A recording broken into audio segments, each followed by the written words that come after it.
కేంద్ర ప్రభుత్వం అమలు చేయదలుచుకున్న వక్ఫ్ అమెండ్మెంట్ బిల్ యాక్ట్ 2025 ఇది అమల్లో రాకూడదని, రద్దు చేయాలని మా ముస్లిం సోదరులు మరియు ఆల్ ఇండియా ముస్లిం పర్సనల్ లా బోర్డు ఆదేశాల మేరకు మేము దీంట్లో రాజ్యాంగంలో ప్రాథమిక హక్కులు కూడా భంగం కలుగుతున్న దృష్ట్యా ఈ నిరసన ర్యాలీ చేయడం జరిగింది భయ్.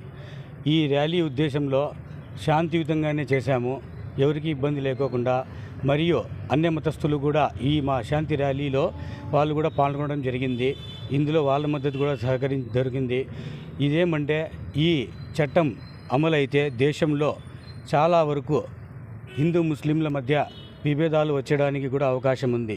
ఎందుకు అంటే కొన్ని సవరణలు ఇంత భయంకరంగా ఉన్నాయి అంటే దాంట్లో చెప్పుకోవాలంటే చాలా ఉన్నాయి. ఒక్కటి చెప్తాను. ఒక వక్ఫ్ కమిటీల్లో అన్య మతస్థులు కూడా 2 వ్యక్తులు ఉండాలా అని ఒక షరతు ఉంది. అది ప్రభుత్వం ద్వారా నియమింపబడుతుంది.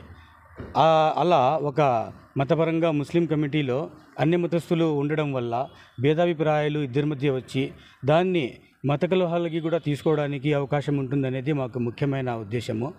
తర్వాత ఈ ప్రాథమిక హక్కులు ఉన్నాయే ఇవి కూడా భంగం కలుగుతాయి. ఇలాంటి చట్టం దేశంలో అమలు కాకూడదు అని మేమంతా నినాదం చేస్తున్నాం భయ్. ఈ వక్ఫ్ సవరణ చట్టం తప్పనిసరిగా ఖచ్చితంగా ప్రభుత్వం వారు రద్దు చేయాల్సిందే అని మా నినాదం భయ్.